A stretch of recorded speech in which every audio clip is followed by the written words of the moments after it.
The sun hung merciless above the New Mexico desert, a burning eye that saw everything and forgave nothing. Heat waves danced across the red earth like spirits, distorting the distant mesas into wavering mirages. Above, a hawk circled lazily, its shadow fleeting across the scorched ground, the only movement in a landscape that seemed frozen in time. Clara Morrison pressed herself against a boulder, its surface hot enough to burn through her torn dress. She didn't care about the pain. Pain meant she was still alive, still moving, still ahead of him. Her breath came in short, ragged gasps, each one tasting of dust and desperation. The canteen at her hip held maybe 3 swallows of water, warm as blood and twice as precious. She'd been running for 2 days now, or was it 3? Time blurred together under the endless assault of sun and fear. Her feet, once soft from a teacher's life in Colorado, were now raw and bleeding inside boots never meant for this kind of journey. Each step sent fire shooting up her legs, but stopping meant death, or worse, going back. The bruises on her arms had turned from purple to yellow-green, a sickly rainbow marking where Samuel's hands had gripped too tight, held too long. Her wrists still bore the rope burns from that last night, when he'd tied her to the bedpost after catching her trying to leave. She touched them gently, remembering his words. "If you try to run again, Clara, I'll hunt you down like the animal you are. There ain't nowhere in this territory you can hide from me." But she had run anyway. Better to die free in the desert than live another day in that ranch house that had become her prison. Clara forced herself to move, knowing that every minute spent resting was a minute Samuel gained on her. He would be coming. She knew him well enough to know that. His pride wouldn't let him suffer the humiliation of a runaway wife. In the 3 years since their wedding, she'd watched him track wolves, mountain lions, even Apache raiders with a patience that bordered on obsession. He enjoyed the hunt almost as much as the kill. The landscape offered little comfort or concealment. Scattered mesquite and greasewood dotted the flatland, their thorny branches providing meager shade. In the distance, red rock formations rose like ancient sentinels, but they seemed to retreat with every painful step she took toward them. The desert was vast and unforgiving, a place where the unprepared died quickly and the prepared died slowly. Clara had neither preparation nor supplies. She'd fled with only what she wore, a calico dress now torn and stained with sweat and blood, and the few items she'd managed to grab, the nearly empty canteen, a pocket knife that had belonged to her father, and a small cloth bag containing 2 biscuits, hard as stones, and a handful of dried beans. It wasn't enough to sustain a rabbit, let alone a woman trying to cross 60 miles of badlands to reach the nearest town. Her lips were cracked and bleeding, her tongue swollen with thirst. She knew the signs of heat sickness from the stories she'd heard, the dizziness, the confusion, the gradual shutdown of the body's will to continue. Already, dark spots danced at the edges of her vision, and her hands trembled with more than fear. A memory surfaced unbidden, standing before her classroom in Colorado Springs, teaching the Morrison children their letters. She'd been Miss Clara Hensley then, independent and proud, with dreams of maybe opening her own school someday. The children had loved her gentle ways and patient instruction. Parents had spoken of her with respect. She'd had a small room above the mercantile, her own money, her own life. Then Samuel Morrison had ridden into town, tall, handsome, with money from his cattle empire and a smile that made the other women jealous when he'd chosen to court the schoolteacher. He'd been charming then, bringing her wildflowers and books of poetry, speaking of the grand ranch he'd built for her in New Mexico territory. She'd been 23, and foolish enough to believe that love could bloom in the desert just as easily as in the mountains. The sun had shifted westward, casting longer shadows across the sand. Clara knew she needed to find shelter soon. Desert nights could be as cruel as the days, the temperature dropping 40 degrees or more. Without fire or proper clothing, hypothermia was as real a threat as heat stroke. She scanned the horizon desperately, looking for any sign of water or shelter. In the distance, she spotted what might be a line of cottonwoods, trees that grew only near water. Hope flickered in her chest, fragile as a candle flame in wind.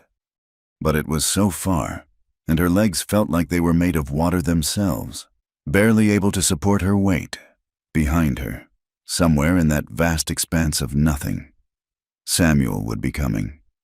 She could almost see him in her mind's eye, sitting tall in the saddle, his gray eyes cold as winter stone, that Colt .45 hanging loose at his hip. He'd have supplies, water, probably one of the Apache trackers he sometimes employed. He'd be patient, methodical, following her trail like reading a book. "You belong to me." He'd told her that first time she'd tried to speak up about his drinking, about the violent turns his temper took.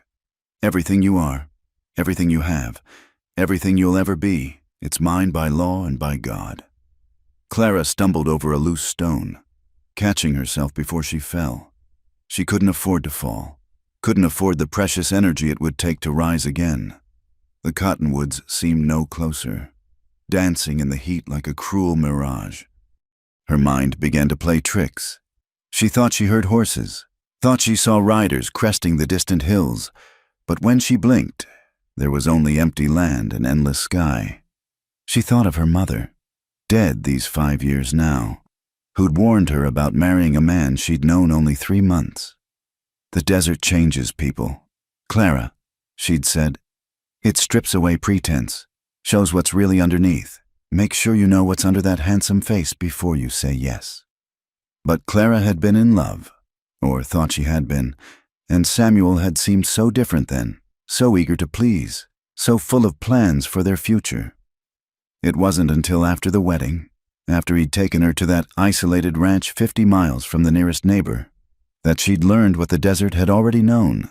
Samuel Morrison was a man who needed to own things completely, and what he owned, he had the right to break.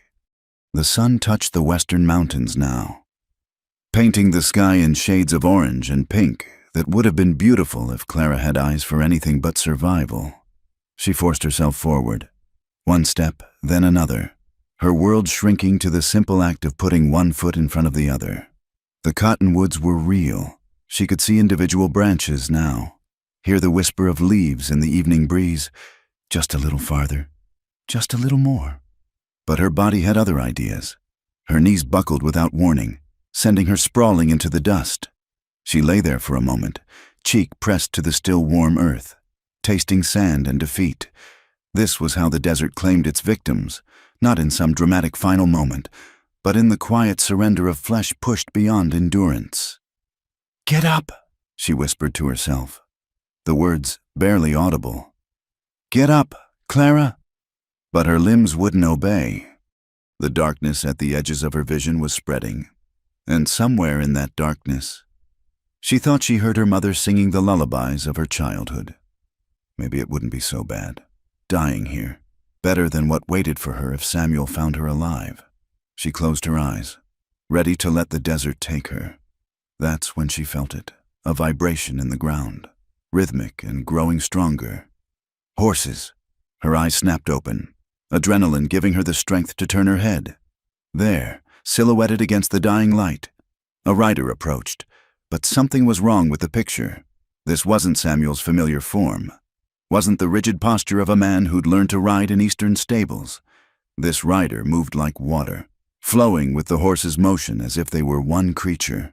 And he was coming fast, too fast, as if her prone form was a destination rather than a chance discovery. Clara tried to rise, tried to run, but her body had nothing left to give. She could only watch as the rider drew closer, could only wait to learn whether the desert had sent her salvation or simply a different form of doom. The last thing she saw before darkness claimed her was a face that belonged to no white man, angular features carved by wind and sun, eyes the color of amber, and an expression that might have been concern or might have been something else entirely. Then there was nothing but the vast silence of the desert and the first cold stars beginning to pierce the darkening sky. Koanayati had been tracking the woman for 6 hours, reading her story in the disturbed sand and broken mesquite branches. She moved like prey, zigzagging without purpose, doubling back on her own trail, leaving signs of panic everywhere she passed. But there was something else in those tracks, Something that made him continue following when wisdom said to turn away. Determination. Despite the blood drops that spotted the sand, despite the stumbling gait that grew more pronounced with each mile, she kept moving forward. He'd first noticed her trail at dawn while hunting antelope near Coyote Ridge. Fresh tracks heading into the worst part of the desert. Made by a woman's boots. City boots, from the look of them. With heels meant for boardwalks, not sand. No horse tracks accompanied them. No pack marks. Just a lone woman walking into death's embrace. Koa had almost turned away then. The desert claimed many fools, and he'd learned long ago that interfering with fate brought nothing but trouble. His Apache grandfather would have said the spirits had already marked her path. His Mexican mother would have crossed herself and whispered prayers for the woman's soul. But something in those tracks held him. Maybe the way she'd paused to tear strips from her dress to wrap her bleeding feet. Or how she'd circled back to check if she was being followed. This wasn't just foolishness. This was desperation. Now, watching her crumpled form from a distant ridge, he weighed his options. The sun was setting, painting the desert in shades of blood and gold. Night would bring cold that could kill as surely as the day's heat. She hadn't moved in several minutes, though he could see the slight rise and fall of her chest. Still alive. Then, but for how long? Koa touched the medicine pouch at his throat, feeling the sacred items within, a piece of turquoise from his mother's homeland, an eagle feather from his first vision quest, and a small silver cross that had belonged to his father. 3 bloodlines flowed in his veins, Apache warrior, Mexican horseman, and through his father's mother, the pale-skinned settlers who called themselves American. He belonged fully to none of them and partially to all, walking between worlds like the shadow he'd trained himself to be. The woman stirred, trying to rise. Even from this distance, he could see the bruises marking her arms, the rope burns on her wrists. He'd seen such marks before, on Apache women taken by soldiers, on Mexican girls sold to Comancheros. Someone had held this woman against her will. Someone she'd risked the desert to escape. That changed things. Koa clicked his tongue softly, and his horse, a paint stallion with one blue eye, moved forward without need of reins. They descended the ridge like smoke flowing downhill, making no more sound than wind through grass. The woman must have sensed something because she turned her head, eyes widening with terror as she saw him approach. He stopped 20 feet away, dismounting in one fluid motion. She tried to scramble backward, but her body betrayed her, limbs refusing to cooperate. He could see her more clearly now, pale skin burned red by sun, hair the color of corn silk tangled and matted with dust, eyes blue as the mountain lakes of his mother's stories. Young, maybe 25 summers, with the soft look of someone who'd never known hardship until recently. "Please," she whispered, voice cracked as dried leather. "Please, I have nothing." Koa remained still, reading her the way he'd read her tracks. Fear dominated, but underneath lay that same determination. She wouldn't beg, he realized. She'd pleaded for mercy, but she wouldn't beg for her life. This one had pride, even broken as she was. Moving slowly, he pulled his water skin from the saddle and approached. She watched him like a rabbit watches a coyote, ready to bolt if her body would allow it. When he knelt beside her and offered the water, she hesitated, suspicion warring with desperate thirst. "Drink," he said, his voice carrying the musical cadence of his mother's Spanish mixed with the harder consonants of Apache. "The desert has already taken enough from you." She reached for the skin with shaking hands, but couldn't manage to hold it steady. Without thinking, he supported it for her, letting her drink in small sips. His grandfather had taught him that kindness to strangers brought either great blessing or great curse. Looking at this woman, he wondered which she would prove to be. "Who did this to you?" The words came out before he could stop them, his fingers ghosting near but not touching the bruises on her arms. She pulled back, defensive walls slamming up despite her weakness. "I fell," she said, the lie as transparent as spring water. Koa studied her for a long moment, then shrugged. Everyone had their secrets. The desert would reveal truth in its own time. He stood, decision made. "You'll die here." he said matter-of-factly. Tonight, when the cold comes, or tomorrow when the sun returns. The coyotes are already gathering. She followed his gaze to the distant shape slinking between the shadows. Maybe that's better, she whispered, and something in her tone made his chest tighten unexpectedly. Death is never better, he said, repeating words his mother had spoken during the cholera outbreak that had nearly claimed her. Death is just ending. Life is possibility.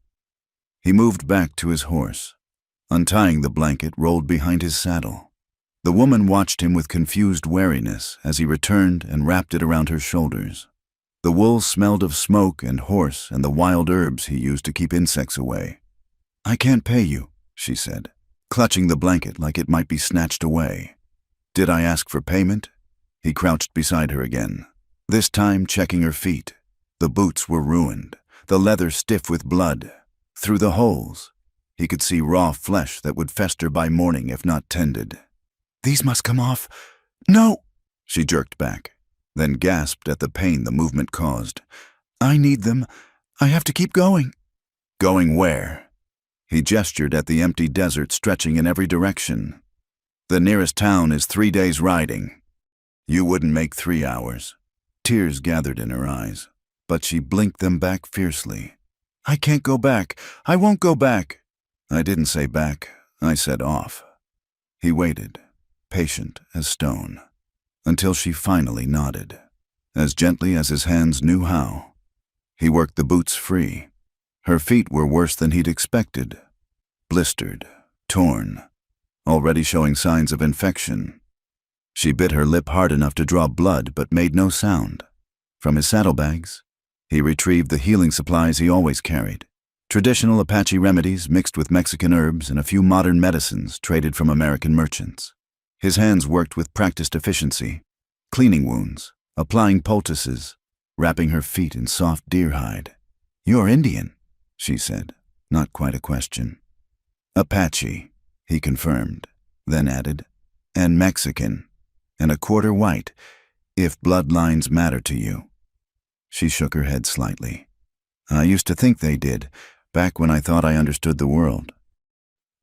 A bitter laugh escaped her. I was a teacher. I thought I knew things. Teachers are sacred to my mother's people, he said, tying off the last bandage. They preserve wisdom, pass it to the next generation. I taught children their letters and numbers, she said. Nothing sacred about that. You taught them to read the world. How is that not sacred? She looked at him then, really looked, as if seeing him for the first time.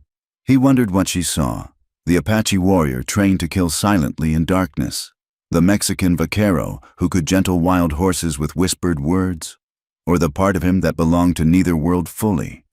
Her scrutiny made him uncomfortable in a way enemy rifles never had. The sun had vanished behind the western mountains, leaving only afterglow.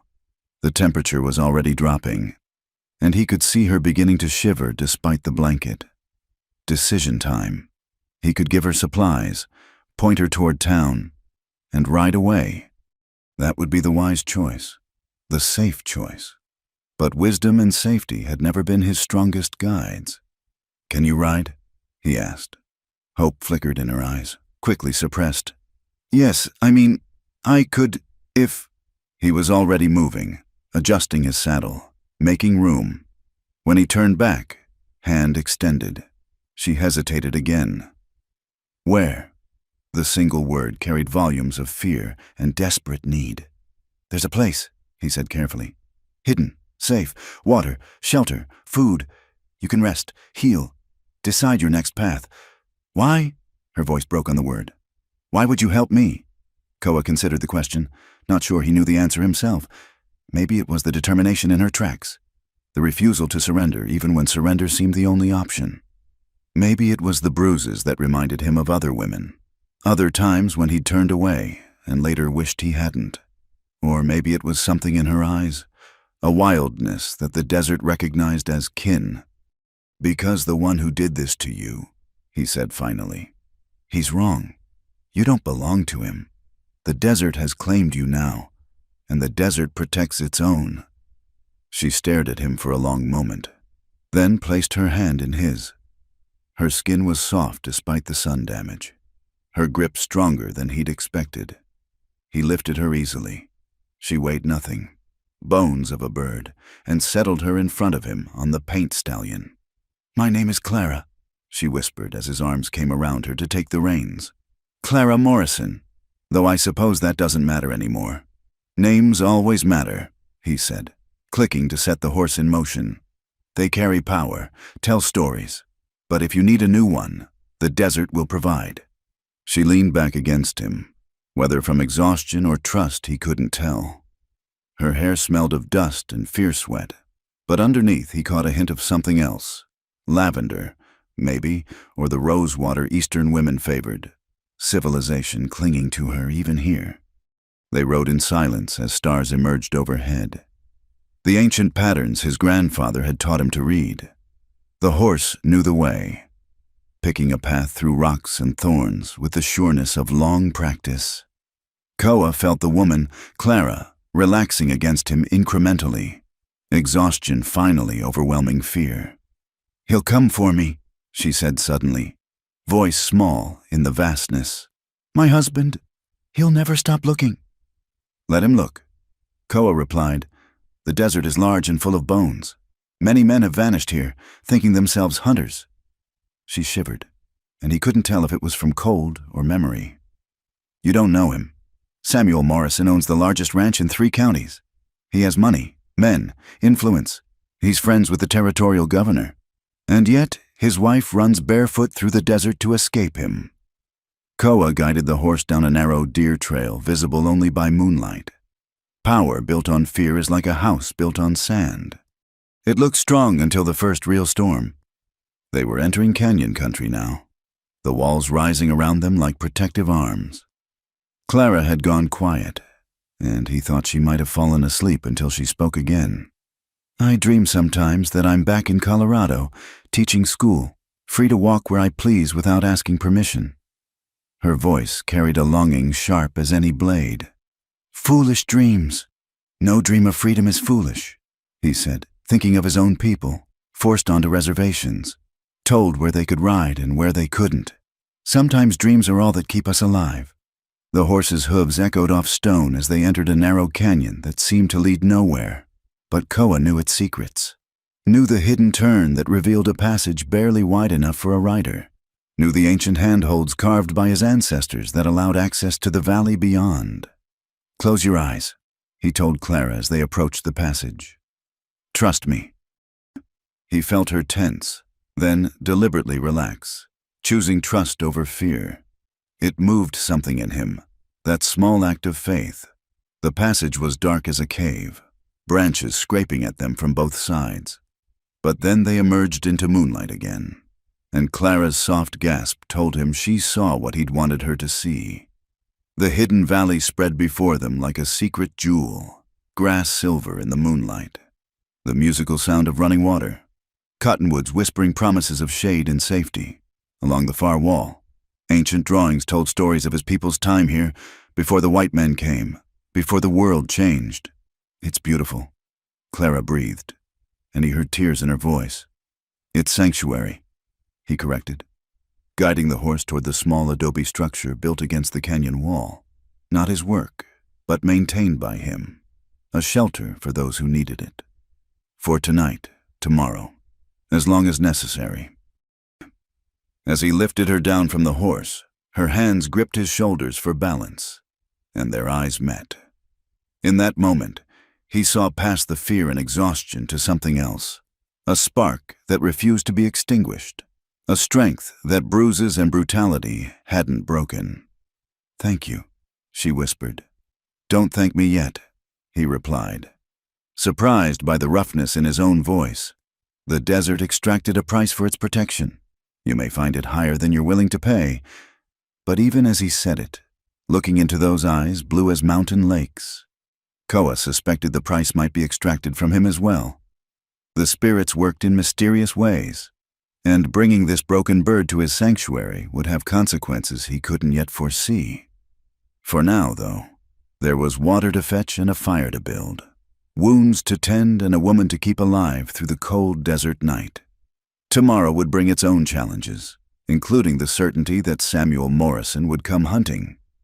But tonight, in this hidden valley where ancient spirits still danced, a woman named Clara would sleep safe for the first time in longer than she could remember. And a man caught between worlds would stand guard, already knowing he would place himself between her and whatever darkness followed her trail. The desert had made its choice. Now they would all live with the consequences. Clara woke to the sound of water over stone and the scent of wood smoke. For a moment, confusion held her. This wasn't the ranch house with its heavy oak furniture and suffocating silence. Then memory rushed back. The desert, the collapse. Strong arms lifting her onto a horse. She sat up too quickly, gasping as pain shot through her abused body. Slowly came a quiet voice from the doorway. Koa stood silhouetted against morning light, a steaming cup in his hand. Your body has been through much. It needs time to remember how to move without fear. She accepted the cup gratefully, some kind of tea that tasted of herbs and honey. The warmth spread through her, chasing away the last cobwebs of sleep. In daylight, she could see the shelter properly, adobe walls worn smooth by countless years, a fireplace built into one corner, simple furniture that looked handmade, clean, sparse, but somehow welcoming. How long did I sleep? Through the night and into morning, the sun is 3 hands high. He moved into the room with that fluid grace she'd noticed before, setting down a plate of food, flatbread, dried meat, some kind of preserved fruit. Eat slowly. Your stomach has forgotten fullness. Clara took a small bite, aware of him watching her. In daylight, she could see him more clearly. His face held the angular beauty of his Apache heritage, softened slightly by his other bloodlines. His hair, black as a raven's wing, was tied back with a strip of leather. But it was his eyes that held her, amber like his horse's, holding depths of experience that made her wonder at his story. "This place," she said between careful bites. "How do you know about it?" "My grandfather's people have known this valley for generations. It's sacred, a place of healing, of refuge. The Spanish never found it. The Americans never found it." He settled cross-legged on the floor with a grace that made the movement look natural. "Now it serves those who need sanctuary. And you just trust me here. You don't know me." A slight smile touched his lips. "I know enough. I know you ran rather than surrender. I know you wrapped your own wounds and kept walking when most would have lain down to die. I know you carry bruises that speak of courage. It takes courage to survive what you survived and still choose escape." Clara looked down at her arms, at the yellowing marks she'd grown so accustomed to hiding. Some would call it foolishness, not courage. "The same could be said of my bringing you here." He stood, moving to a shelf carved directly into the adobe wall. "But sometimes the heart knows truths the mind hasn't learned yet." He returned with fresh bandages and a ceramic pot of salve. "Your feet need tending." Clara hesitated, then extended her legs. The deer-hide wrappings were stained with blood and discharge. She bit her lip as he unwound them, but his touch was gentler than any she'd known in years.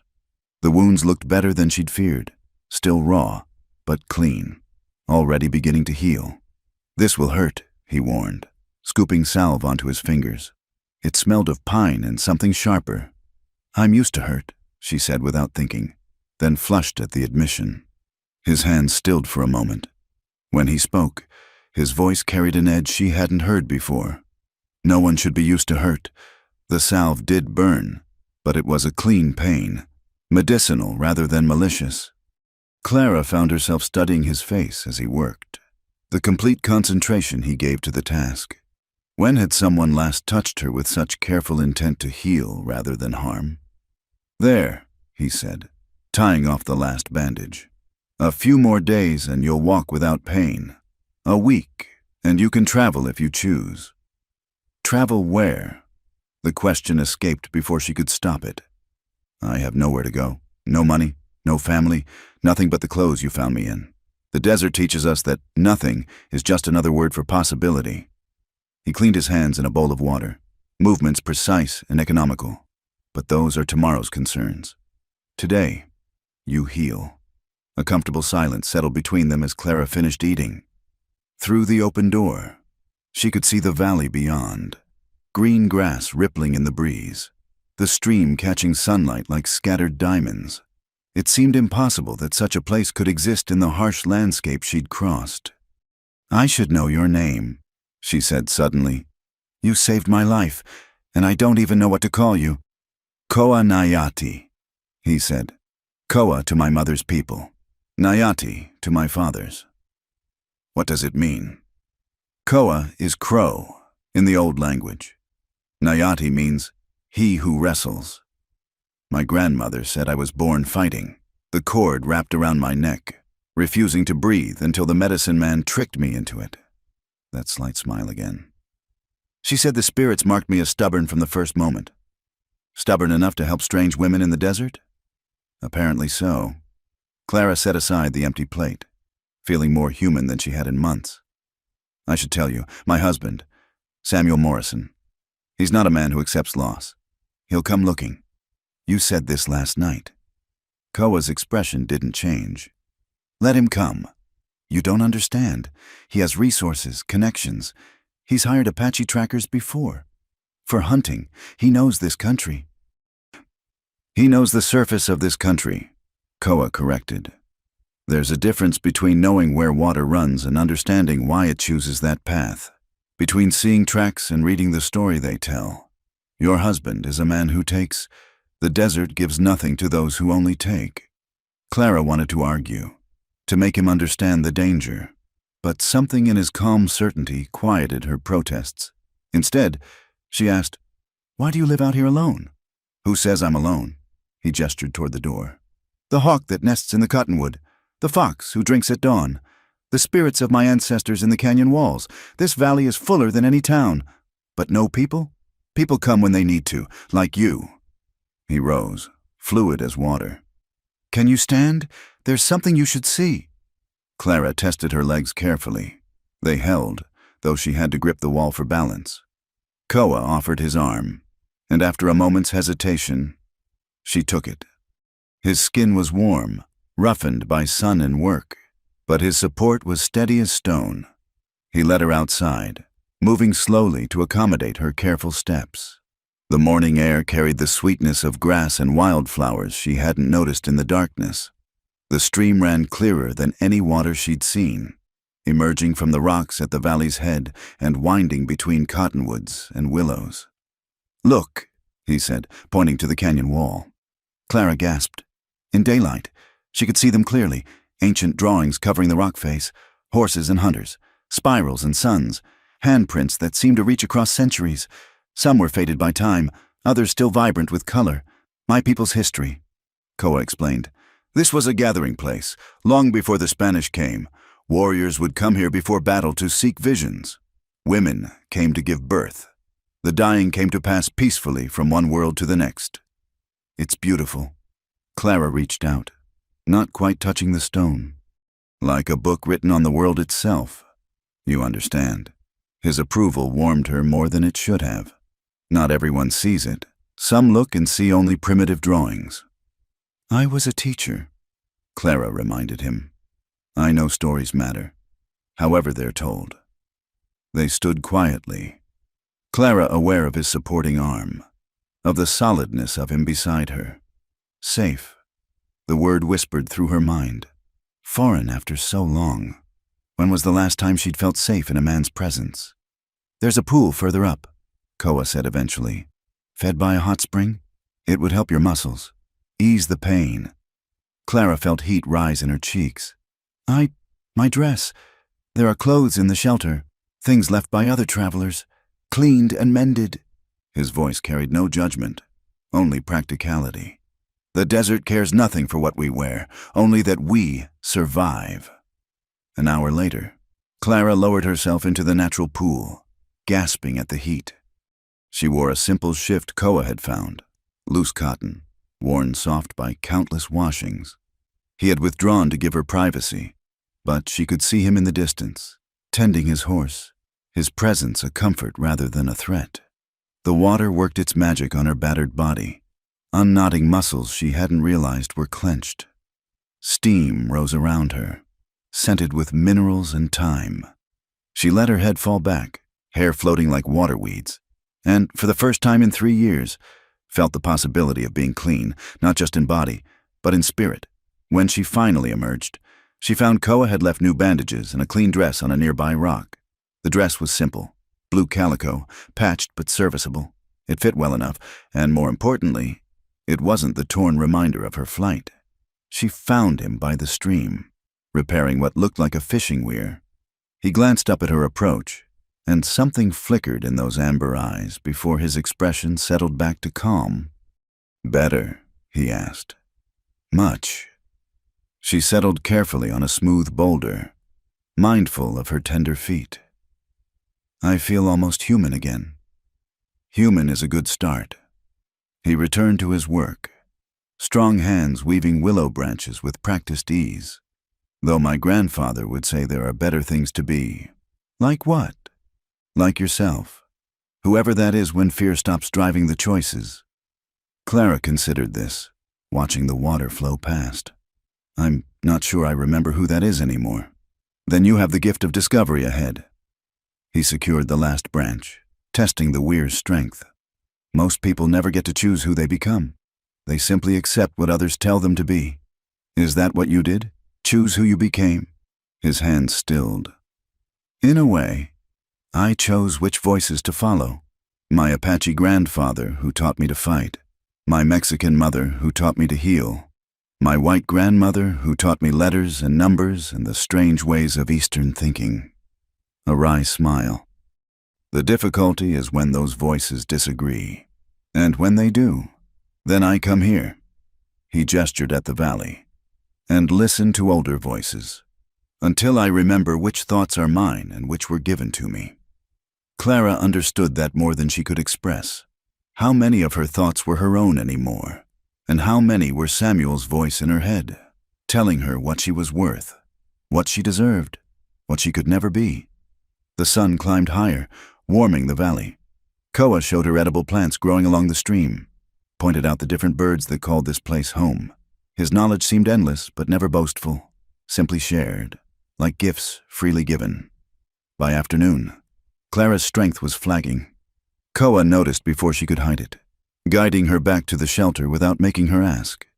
She lay on the simple bed, watching dust motes dance in the slanted light, feeling safer than she had in years. "Rest," he said from the doorway. "I'll be nearby." Why? The question she'd asked before, but needed to ask again. "Why are you helping me?" He was quiet so long she thought he wouldn't answer. "Then, when I was 12 summers, soldiers came to our camp. My mother hid me in the brush, told me to run. I didn't. I watched." His voice carried old pain, carefully controlled. "I watched her refuse to tell them where the men had gone hunting. Watched what they did to make her talk. Watched her die still refusing." Clara's throat tightened. "I'm sorry." She died free. He said simply. "Died making her own choice. That's why I help you. Clara Morrison. Because I recognize the look of someone choosing freedom over safety. Choosing the unknown over the unendurable." He met her eyes directly. "And if he comes, when he comes, he'll find that some things can't be taken by force. Some things can only be given, or kept." The promise in his words wrapped around her like armor. Clara closed her eyes, feeling tears slip free, not from sadness, but from something else. Relief. Maybe. Or hope. The sensation was so unfamiliar she couldn't name it. When she opened her eyes again, Koa was gone, but his presence lingered. Through the window, she could see him moving through the valley, checking snares, gathering plants, maintaining the subtle barriers that kept this place hidden, guarding her without caging her. For the first time since her wedding day, Clara began to believe she might survive this, not just in body, but in spirit. Not just survive, but perhaps even live again. The thought terrified and thrilled her in equal measure. As the afternoon shadows lengthened, she let herself drift back to sleep, knowing that someone watched over her who understood the price of freedom and considered it worth paying. In this hidden valley where ancient spirits dwelled, She was not Clara Morrison, beaten wife and runaway. She was simply Clara, and that was enough. For now, it was more than enough. It was everything. The days in the valley took on a rhythm Clara had forgotten existed. Wake with the birds, sleep when darkness fell. Let hunger and thirst, not clocks and expectations, dictate the hours between. Her feet healed faster than seemed possible, the angry wounds fading to pink scars under Koa's patient care. But it was her spirit that underwent the greater transformation, unfurling like a flower after too long in shadow. On the fourth morning, she found Koa by the stream, cleaning a rifle with the same meticulous attention he gave to everything. "Teach me," she said without preamble. He looked up, amber eyes assessing. "What would you learn?" "Everything." The word came out fiercer than intended.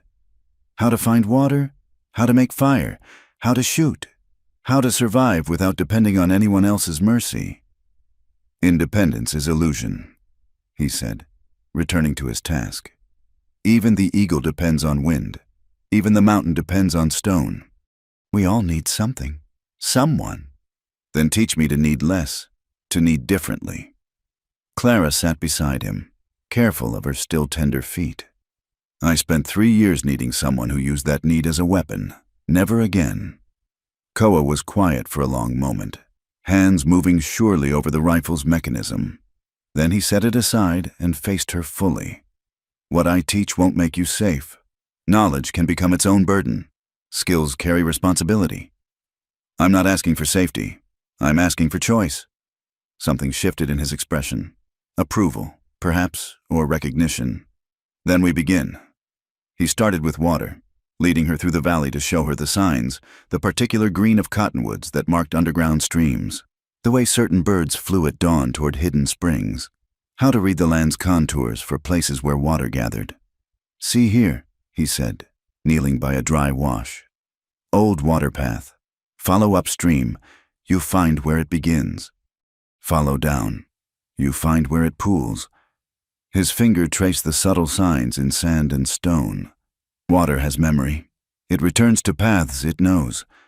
Clara crouched beside him, studying the unremarkable ground until gradually she began to see what he saw, the slightly different color of sand where moisture lingered, the way small stones aligned with past currents. In the desert, everything speaks if you know how to listen. Koa continued, "Survival isn't about conquering, it's about conversation." They spent the morning that way. Koa pointing out the edible plants, prickly pear cactus with its sweet fruit and paddle-shaped leaves that could be cooked, mesquite pods that ground into flour, the small seeds of grasses that could sustain life when nothing else remained. He showed her which plants healed and which harmed, how to test unknown vegetation safely, where to dig for roots that stored water. "Your hands will learn," he said when she struggled to extract cactus fruit without catching thorns. "The body remembers what the mind forgets." By midday, the sun drove them to shelter, but the lessons continued, in the adobe's shade. Koa taught her to build fire without matches, the patient work of finding the right wood, creating tinder from inner bark, the ancient friction methods his grandfather had shown him. Clara's first attempts produced only sore hands and frustration. The bow drill slipped, the tinder wouldn't catch. Sweat stung her eyes, but Koa simply corrected her grip, adjusted her posture, demonstrated again with infinite patience. "Fire is alive," he explained. "You don't force it, you invite it. Offer it food, dry grass, then twigs, then branches. Shelter it from wind until it's strong. Respect it always. Or it becomes enemy instead of friend." On her dozenth attempt, a tiny spiral of smoke rewarded her efforts. Clara held her breath, feeding the ember with trembling hands until flame bloomed like a small sun. The triumph that flooded her was out of proportion to the simple act, but Koa's approving nod made her feel like she'd climbed a mountain. "First fire is always sweetest," he said. "Remember this feeling when frustration comes. Everything worth knowing demands patience." The afternoon brought different lessons. Koa set up targets, circles drawn on flat stones, and introduced her to firearms. First, basic safety that he drilled into her with unexpected sternness. "A weapon is neutral," he said, placing the unloaded rifle in her hands. "It becomes what the holder makes it, protection or persecution, food bringer or life taker. Respect it like fire. Never point at anything you don't intend to destroy. Never touch the trigger until you're ready to accept the consequences." The rifle was heavier than Clara expected, awkward in her unpracticed grip. Koa adjusted her stance, showed her how to nestle the stock against her shoulder, how to sight down the barrel, how to breathe. Don't fight the weight, become partners with it. The rifle wants to be steady, let it teach you stillness. Her first shots went wild, the recoil surprising her even though he'd warned her to expect it. But gradually, she began to understand the relationship between breath and trigger, between stillness and accuracy. "I was a terrible shot as a boy," Kowai admitted, reloading for her. "My Apache cousins mocked me, said I couldn't hit a mountain if I stood on it. But my Mexican uncle told me something. The target doesn't matter, the shooter matters. Master yourself, and the rest follows." By the time shadows lengthened, Clara had progressed from missing entirely to hitting the outer edges of the targets. Her shoulder ached from the recoil. Her hands smelled of gunpowder, but she felt more capable than she had in years. That evening, as they prepared the simple meal of rabbit Koa had snared and greens Clara had gathered herself, she asked him about his past, the boy who couldn't shoot, who grew into this man of quiet competence. "I lived between worlds," he said, turning the rabbit on its spit. "Too Apache for the Mexicans, too Mexican for the Apache, too brown for the Americans. Each group wanted me to choose, to cut away the parts that didn't fit their vision. What did you do?" "Refused." He smiled at the memory. "It caused no end of trouble. My Apache grandfather said I was stubborn as a mule. My Mexican mother said I was proud as a rooster. My white grandmother said I was difficult as her own son had been." The smile softened. "They were all right. Where are they now, your family?" "Gone to their various spirits." No self-pity in the words, just fact. Grandfather in battle, mother to sickness, grandmother to age, but their voices remain. He touched his temple. "Here, always arguing, still trying to guide me." Clara understood that kind of presence, though in her case, the voice was one she desperately wanted to silence. Samuel's words still echoed sometimes, telling her she was worthless, stupid. Fortunate he'd chosen her at all. She pushed the thoughts away, focusing on the present. "Will you teach me your languages?" she asked impulsively. "Apache, Spanish. Language is more than words." Koa cautioned. "It's thought patterns, world view. Apache has no word for own in the way English uses it. Spanish has 20 ways to say love, each meaning something different. Learning language changes how you see." "Good. I want to see differently." So that became part of their routine, too. As Clara's body strengthened, her mind absorbed new ways of thinking. Koa taught her Apache words for the natural world. Tu for water, gocha for fire, gaus for sky. Spanish came easier, its rhythms familiar from her teaching days when several Mexican children had attended her school. But the most valuable lessons were the unspoken ones. The way Koa never moved suddenly around her, always announcing his presence. How he asked permission before tending her healing feet, though the wounds barely needed attention now. The respect he showed for her space, her thoughts, her silences. One evening, as they sat by the fire Clara had built herself, she found herself telling him about Samuel. Not the brutal details, those stayed locked inside, but the slow erosion of self that came with such a marriage. "He was charming at first," she said, "watching flames dance. Brought me books of poetry. Praised my teaching. Said he wanted a wife who could think, not just decoration." A bitter laugh escaped. He wanted a wife who could think just enough to appreciate his superiority, but not enough to question it. Control wearing the mask of love. Koa's voice held understanding. "The cruelest trap, because you cage yourself, thinking it's choice." "Yes." The simple acknowledgement loosened something in her chest. "By the time I understood, I was 50 miles from anywhere, no money of my own, no friends who weren't his friends first. The law says a husband can discipline his wife. Who would help me? You helped yourself. By running into the desert to die? By choosing the possibility of death over the certainty of spiritual destruction. He added wood to the fire, sparks rising like prayers. That takes courage most never find. They sat in companionable silence, the fire crackling between them. Clara felt the weight of the derringer she now carried. Koa had insisted, showing her how to conceal it, how to draw quickly. Last resort, he'd said. But sometimes last resorts are all we have. I should hate him, she said suddenly. Samuel, but mostly I feel empty, like he's a force of nature, a tornado or wildfire. You don't hate disasters. You just try to survive them. Hate is another kind of cage.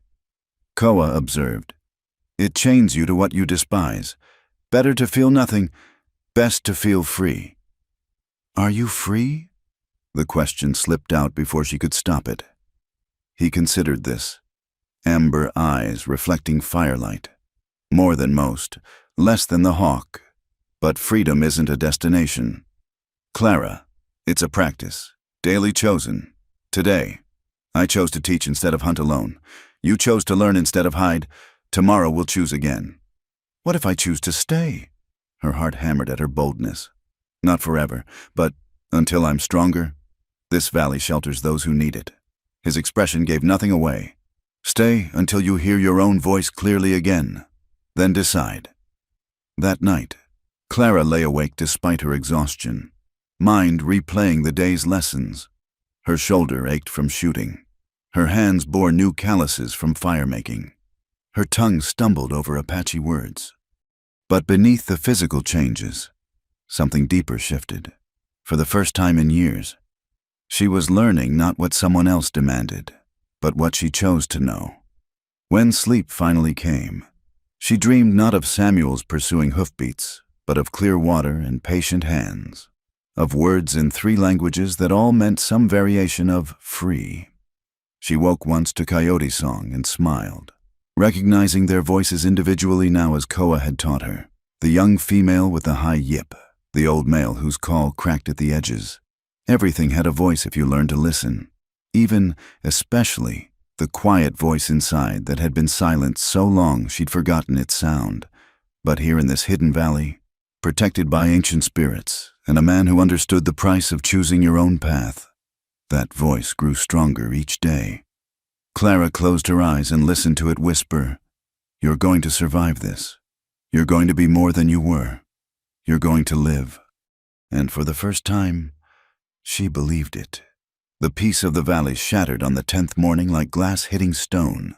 Clara was practicing with the rifle, her groupings now respectable at 50 yards, when Koa suddenly appeared beside her, moving with an urgency she'd never seen from him. "Riders," he said quietly. 3, maybe 4, still beyond the outer canyons, but coming this way. Clara's blood turned to ice water. The rifle suddenly felt like lead in her hands. Samuel. Perhaps not. Koa's eyes scanned the horizon, reading signs invisible to her. But they move with purpose, not wandering. Someone told them where to look. Fear crashed over her in waves, but underneath, something else stirred. Anger. 10 days of freedom, of remembering who she could be. And now this. How long? By sunset, maybe sooner if they know the shortcuts. He took the rifle from her nerveless fingers, checking it with swift efficiency. You have choices to make. What choices? If it's Samuel, you can run. I know paths they'll never find. Can get you to Mexico in 4 days. You can hide. There are caves in these walls where Apache women sheltered their children from soldiers. Or, he handed the rifle back to her. You can stand. Clara's hands shook as she took the weapon. I can't fight Samuel. You don't understand what he's capable of. I understand he's a man who bleeds like any other. Koa's voice carried no bravado, just fact. But this isn't about fighting. It's about choosing who you are when fear comes calling. They returned to the shelter quickly, Koa gathering supplies with practiced efficiency. Clara watched him, her mind spinning. Run, hide, or stand. Each option terrified her in different ways. There's something else, Koa said, strapping on a gun belt she'd never seen him wear. One rider sits his horse like Apache, but wrong, like someone playing at being Apache. Samuel hires trackers sometimes. Apache who work for whiskey money. Koa's expression hardened. Then he brings shame with him as well as threat. He paused in his preparations, meeting her eyes. Whatever you choose, Clara, I'll help, but choose as yourself, not as the frightened woman he tried to make you. Clara sank onto a wooden bench, mind racing. The woman who'd fled into the desert 10 days ago would have run without question, would have done anything to avoid confrontation. But that woman hadn't known how to build fire from nothing, hadn't felt the satisfaction of hitting a target through patient practice, hadn't discovered she could learn new languages and new ways of seeing. If I run, she said slowly, I'll always be running. In Mexico, California, anywhere, I'll always be looking over my shoulder. Perhaps, or perhaps distance brings its own freedom. And if I hide, then you survive. Sometimes that's enough. Sometimes it's everything. But not this time. The words surprised her even as she spoke them. I'm tired of being a rabbit. Koa, tired of living in fear of the hawk's shadow. Something flickered in his amber eyes. Pride. Maybe. Or concern. Standing doesn't mean fighting. There are many ways to show strength. Then help me find one that keeps us both alive. The plan they developed was simple, perhaps too simple. But as Koa explained, complexity bred failure in desperate moments. Clara would meet the riders openly, neither hiding nor threatening. She would assert her rights as a free woman, demand they leave. If Samuel had brought law with him, a sheriff, a marshal, she would go peacefully but publicly, making clear she left under duress. And if he brought only hired men? Clara asked. Checking the derringer Koa insisted she keep concealed. Then we learn what kind of men they are. His hand rested briefly on his knife hilt. Not all who hire out for such work lack honor entirely. Some can be reasoned with. Some can be shamed. Some... He didn't finish, but Clara understood. They prepared the valley's defenses, subtle things that wouldn't appear aggressive but would provide advantage if needed. Koa positioned rifles in hidden spots, created natural barriers that would funnel approaches, set up sight lines. Clara watched him work, this man of peace preparing for potential war with the same careful attention he gave to healing. As afternoon shadows began to lengthen, they heard them, horses' hooves echoing off canyon walls, the jingle of spurs and tack. Clara's heart hammered so hard she thought it might break free. But she forced herself to stand straight beside Koa at the valley's entrance. 4 riders emerged from the narrow passage, Samuel at the lead, his gray eyes cold as winter stone, wearing the same black coat he favored for town business. Behind him rode 2 men Clara didn't recognize, rough-looking sorts with the marks of those who lived by violence. And last, slouching in his saddle with a whiskey bottle glinting at his hip, an Apache who looked like he'd forgotten what pride meant. Samuel's eyes found Clara immediately, and his lips curved in that smile she'd learned to fear, the one that preceded pain presented as lesson. Hello, Clara. His voice carried the same cultured tones that had once charmed her, now edged with possession. You've led us quite a chase, Mr. Morrison. She was proud her voice didn't shake. You're not welcome here. Please leave. He laughed, the sound scraping like rusty metal. Leave. I've come to collect my property. Mrs. Morrison, surely you haven't forgotten you're my wife. I haven't forgotten anything. Clara lifted her chin, finding strength in Koa's steady presence beside her, including the bruises, the locked doors, the nights you... She stopped, refusing to give him the satisfaction of her pain. I'm not returning with you. Samuel's eyes narrowed, taking in her changed appearance, the sun-darkened skin, the practical clothing, the way she stood without cowering.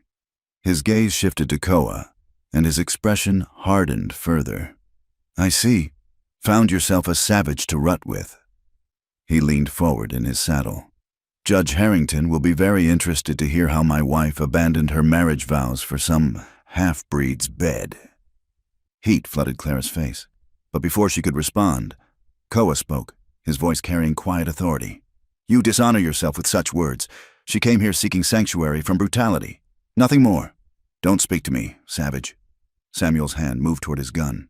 "I'm addressing my wife. Former wife." Clara stepped forward, surprising everyone, including herself. "I may not have papers yet, but our marriage ended the night you tied me to a bed and told me I'd learn obedience or die trying." The hired men exchanged glances, clearly uncomfortable. One, a weathered man with kind eyes that seemed at odds with his profession, shifted in his saddle. Samuel's facade of civility cracked. "Jebediah, Marcus, I'm paying you to retrieve my property, not listen to her lies. Do your job." The weathered man, Jebediah, cleared his throat. "Mr. Morrison, you said she was simple-minded, needed protection. This woman seems plenty capable of deciding for herself. I'm paying you to follow orders, not think." Samuel's voice went sharp. "Joseph, you tracked her here. Tell these fools what Apache do to white women." The drunk Apache stirred, bloodshot eyes focusing with difficulty. When he spoke, his words slurred but carried unexpected weight. "This place, this is Sacred Valley. Old medicine. We shouldn't be here." "Superstitious nonsense." Samuel dismounted, his movements sharp with anger. "If none of you have the spine for this, I'll handle my wife myself." He strode toward Clara, and she saw her nightmare walking in daylight. The man who'd systematically destroyed her sense of self, who'd made her doubt her own worth until escape seemed impossible. But as he reached for her, Koa moved. It happened so fast Clara almost missed it. One moment Samuel was grabbing for her arm. The next, he was on the ground. Koa's knife pressed against his throat. The Apache's knee planted firmly on his chest. "Touch her again," Koa growled, his voice carrying the promise of violence barely leashed. "And I'll bury you here. This ground has drunk blood before. It won't notice yours." The hired men went for their guns, but Koa didn't even look at them. "Your employer lied. Ask yourselves if his money is worth dying for his lies. Let him up." Jebediah's voice was calm but firm. He'd drawn his gun, but pointed it at the ground. "Not at Koa. Let's all take a breath before this gets past fixing." Samuel's face had gone purple with rage and lack of air. Koa eased the pressure slightly, but didn't move the blade. "He threatens what's under my protection. Apache law says I can kill him for that. Mexican law says the same. Even American law recognizes a man's right to defend the innocent." "She's my wife," Samuel gasped. "She's a person." Clara found her voice again, stronger now. "Not property, not something you own. A person who chooses to stay here rather than return to your cruelty." Jebediah holstered his weapon slowly. "Marcus, I'm thinking we made a mistake taking this job." The other hired man nodded, relief clear on his face. Man said retrieve his addled wife who wandered off confused. Didn't say nothing about dragging off a woman with clear mind and good reasons. Joseph, the Apache tracker, slid from his horse with surprising grace for someone so drunk. He approached slowly, careful not to threaten, and looked down at Samuel pinned beneath Koa's blade. "I know you," he said to Koa in Apache. Clara understood enough now to follow. "Son of Maria Morales and Nathan Birdsong. Your grandfather was Goes with Thunder." "I am his grandson," Koa confirmed in the same language, never taking his eyes off Samuel. Joseph's weathered face transformed. "Then I've shamed myself doubly, taking white man's whiskey money to violate sacred ground and threaten the grandson of a war chief." He turned to the hired men, switching to English. "We leave, now. This place is protected by old agreements. To spill blood here brings curse on 7 generations. You superstitious drunk." Samuel's attempt to shout came out as a wheeze. "I paid you. Keep your money." Joseph pulled the leather pouch from his belt, throwing it so coins scattered in the dust. "It already cost too much." Jebediah dismounted, moving carefully to show no threat. "Let him up, friend. We'll take him out of here. Make sure he doesn't come back. You have my word." Koa studied the older man's face, then nodded slowly. He rose in one fluid motion, keeping his blade ready. Samuel scrambled to his feet, hatred twisting his features into something inhuman. "This isn't over," he snarled at Clara. "You're my wife by law and God. I'll go to every judge in the territory. You'll leave."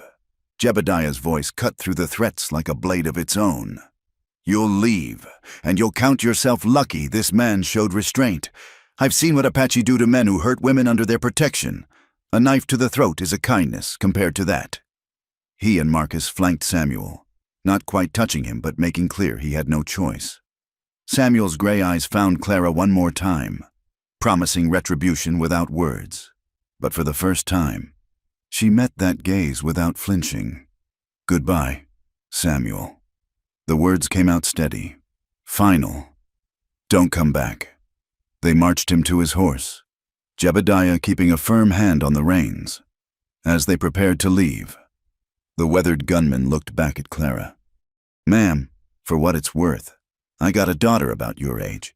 If any man treated her like, well, I'd want her to have the courage you're showing." He touched his hat. "We won't be taking any more jobs from Mr. Morrison." Joseph lingered a moment longer, swaying slightly but seeming more sober than before. He addressed Koa formally in Apache, then switched to English for Clara's benefit. "I ask forgiveness for bringing dishonor to this place. The whiskey, it makes me forget who I was, who my fathers were." He straightened with visible effort. "No more. Your courage shames me into remembering." Then they were gone, the sound of hooves fading back through the canyon. Clara stood frozen, unable to quite believe it was over. Her legs suddenly gave out, and she would have fallen if Koa hadn't caught her, lowering her gently to sit on a nearby boulder. "It's done," he said quietly. "You stood, you chose, you won. He'll come back." Her voice shook now that the immediate danger had passed. "You don't know Samuel. He can't bear to lose, especially not to—" She caught herself before repeating his ugly words. "Perhaps, but he'll think twice now. Men like him are cowards beneath the cruelty. He's learned you're no longer alone, no longer helpless." Koa cleaned his blade methodically before sheathing it. "And word will spread. Joseph will tell others what happened here.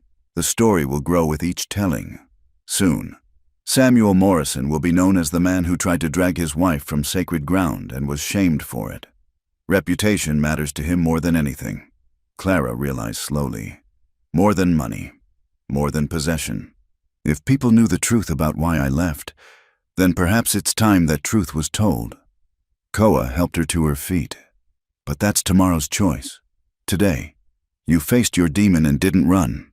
That's enough victory for one day." As they walked back to the shelter, Clara felt something fundamental shift inside her chest. She'd spent 3 years learning to make herself small, to avoid notice, to survive by submission. Today, she'd stood tall, spoken her truth, refused to be diminished. Samuel might return, probably would return, but he'd find a different woman waiting. Not a rabbit to chase, but someone who'd remembered her own strength. "Thank you," she said as they reached the doorway, "for standing with me, for being willing to keep my promise." Koa's slight smile returned. "I told you that first night. Anyone who touched you again would meet the desert's justice. I keep my words, even against 4 armed men, especially then. Though I'm glad Jebediah proved honorable. Fighting is last choice, always, but some things are worth the risk." "What things?" The question came out softer than intended. Koa was quiet for a long moment, amber eyes thoughtful. "Freedom, dignity, the right to choose your own path." He paused. "You." The single word hung between them, weighted with possibilities neither was ready to explore. Clara felt heat rise in her cheeks, but not from embarrassment. This was something else, something that had been growing quietly in the sanctuary of the valley. A recognition, perhaps, of kindred spirits who'd found each other against all odds. But now wasn't the time. Not with Samuel's threats still echoing, not with her newfound courage still fragile as spring ice. So she simply nodded, understanding passing between them without need for words. That night, as they shared a meal by the fire, Clara felt the last chains of her old life breaking. She'd faced Samuel Morrison and hadn't broken, hadn't run, hadn't surrendered. The woman who'd fled into the desert was gone. In her place sat someone new, scarred but not defeated, cautious but not cowering. Someone who might, given time and continued courage, learn to be truly free. Dawn came with mist clinging to the valley floor. The world wrapped in gray silk that muffled sound and blurred edges. Clara woke to find Koa already gone, his absence like a missing note in a familiar song. After the intensity of yesterday's confrontation, the quiet felt ominous rather than peaceful. She dressed quickly in the practical clothes that had become her daily wear, checking the derringer out of habit that was still new. Through the window, she could see no sign of Koa, only the ghostly shapes of cottonwoods emerging from fog. A sound made her freeze, horses approaching through the canyon. Her heart hammered as she grabbed the rifle, checking its load with hands that had grown steady through practice.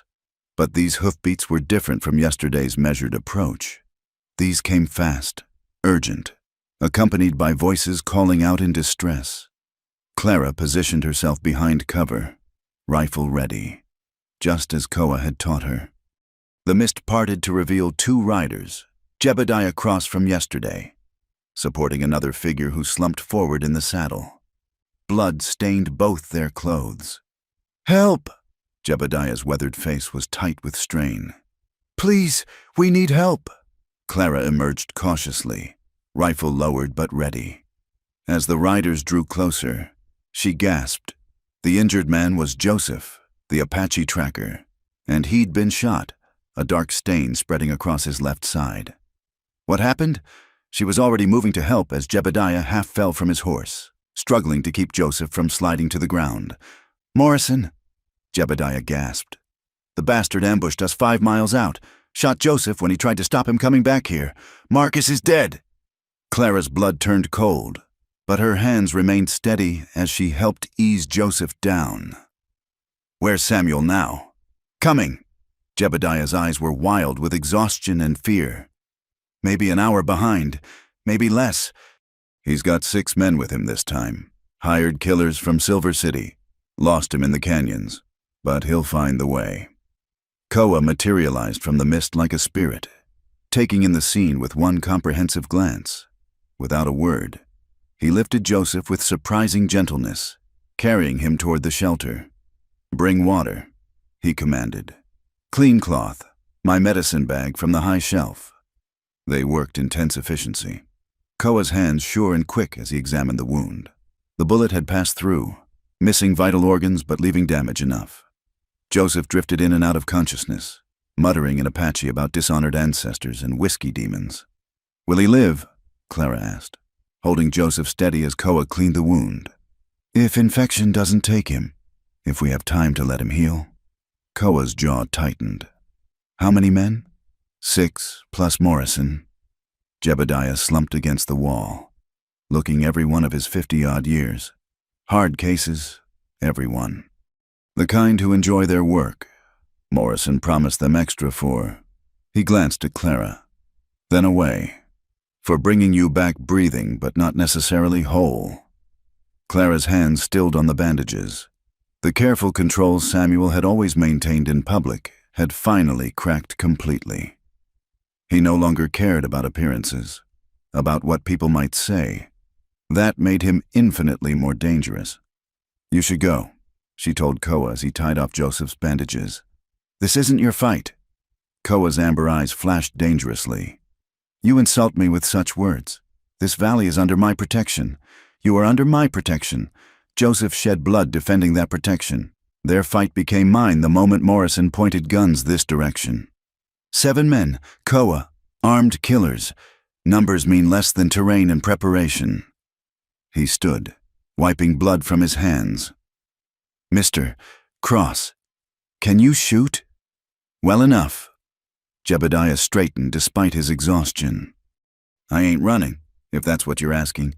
Man paid me to do wrong. Least I can do is try to make it right." Koa nodded approval. "Then we have 3 guns and knowledge of the ground. They have numbers and arrogance. I've faced worse odds." They prepared with grim efficiency. Koa revealed defenses Clara hadn't known existed, hidden positions among the rocks, cached weapons, paths that led to dead ends where attackers could be trapped. He gave Jebediah quick lessons in the valley's geography, showing him where to position himself for maximum advantage. "They'll expect us to ford up in the shelter," Koa explained, sketching diagrams in the dirt. "Let them think that, but we'll be here and here." He marked positions that commanded the approach. "Make them come through the narrow places where numbers don't matter." Clara found herself assigned to a natural blind formed by fallen rocks, with clear sight lines to the valley entrance. The rifle felt familiar in her hands now, its weight reassuring rather than burdensome. 10 days ago, she couldn't have imagined herself here, preparing to fight rather than flee. "I'm not a killer," she said when Koa checked her position. "Then don't kill, wound, discourage.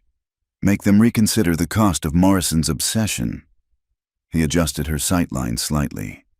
"But if it comes to your life or theirs, don't hesitate. The dead have no use for clean consciences."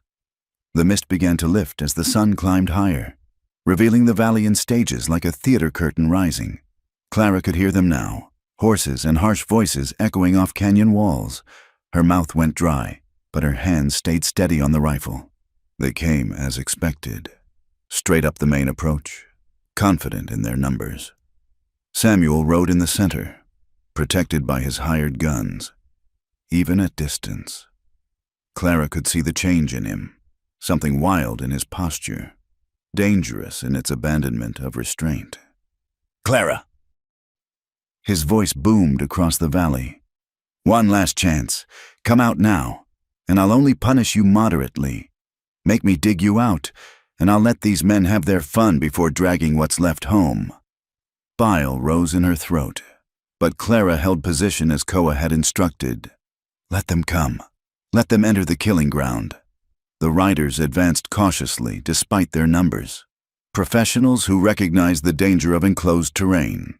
They'd made it halfway to the shelter when Koa's first shot cracked out, taking the lead rider's horse in the shoulder. The animal screamed, rearing and throwing its rider before bolting back toward the entrance. "It's a trap!" someone shouted. But too late. Jebediah's rifle spoke from the opposite ridge, sending another man diving for cover. The organized advance dissolved into chaos as bullets whined off rocks from unexpected angles. Clara sighted carefully, as Koa had taught her. Breathe in, half out, squeeze. Her shot took a rider in the shoulder, spinning him from his saddle. Not a kill shot, but he wouldn't be fighting anymore today. Return fire exploded against her position, chips of rock stinging her face. She ducked, counting as Koa had shown her, then popped up in a different spot to fire again. This shot went wide, but it kept their heads down, kept them from advancing. "Flank them!" Samuel's voice cut through the gunfire. "Rodriguez, take 2 men up the north wall!" But Koa had anticipated this. Clara heard his rifle bark 3 times in quick succession, and the flanking attempt died before it truly began. 2 men lay groaning in the open, the third scrambling back to cover. "This ain't worth dying for," one of the hired guns shouted. "You didn't say nothing about fighting Apache in their own ground." "I'm paying you to fight." Samuel's control cracked further. "Get that woman.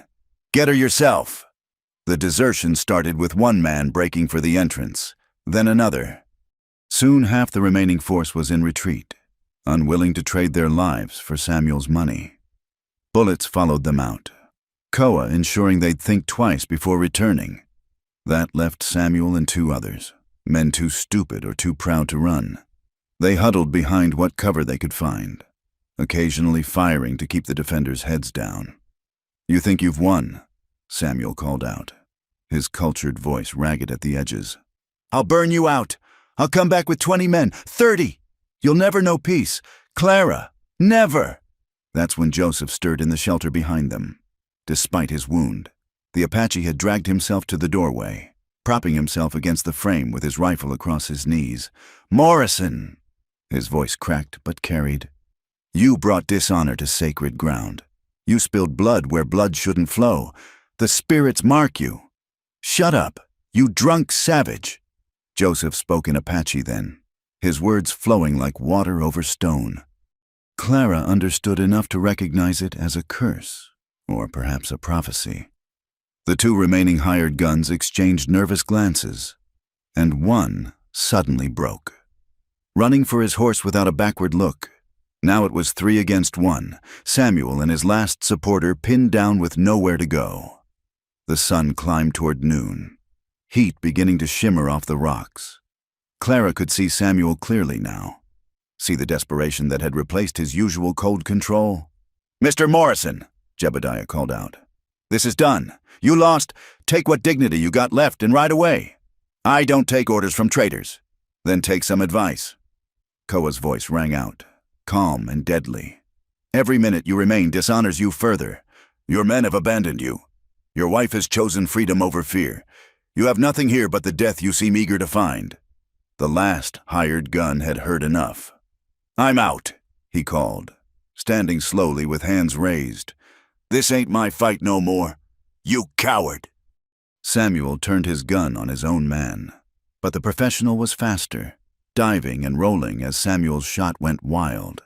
Then he was running, leaving Samuel truly alone. For a long moment, silence settled over the valley like dust. Clara could see her husband, former husband in all but law, crouched behind his boulder, gun in hand, face twisted with rage and disbelief. The man who'd controlled every aspect of her life for 3 years, reduced to a cornered animal. "Samuel," she called out, surprising herself. "Go home. Find another wife if you need property so badly. But leave me in peace. You're mine." The words came out as a snarl. "Mine by law. Mine by right. Mine by—" His words cut off as he made his fatal mistake, breaking cover to charge toward her position. Gun raised, face contorted with murderous intent. 3 rifles spoke as one.